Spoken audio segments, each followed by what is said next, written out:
अस्सलाम वालेकुम दोस्तों, अॼु जी नई ज़बरदस्त बेहतरीन अपडेट में तव्हां सभिनी दोस्तनि खे प्री प्यारनि खे दिलि वारनि खे सिंधी पढ़नि खे ख़ुशि आमदीद। अॼु रिव्यू कंदासीं मेगा सोप सीरियल पंहिंजा वेरी, जंहिंजा अचण वारा एपिसोड धमाकेदार सनसनीखेज़ थियण वारा आहिनि।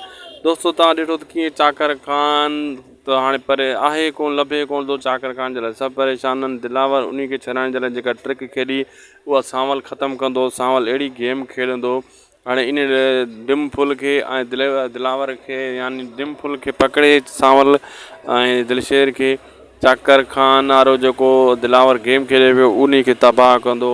ऐं दिलावर खे अञा गुस्सो लॻंदो असांजे खेल खे हिन तबाह कयो आहे। मंसूर खान बि गुस्सो कंदो सांवल ते, छो जो उन्हनि जी इहा सोच आहे त असां हीअ उन्हनि जे हवाले करे कातिल चाकर खे छॾायूं, लेकिन सांवल इहा शइ न काम बढ़ंदो। सांवल चवंदो त इहे मुंहिंजे ॻोठ में इन्हनि कमु कयो कीअं आहे ग़लति।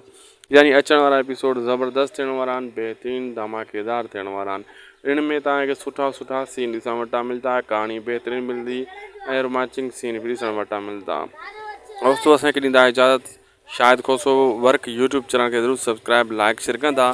मिलंदासीं तव्हां सां कंहिं ॿिए धमाकेदार ज़बरदस्त ऐं स्पेशल वीडियो में।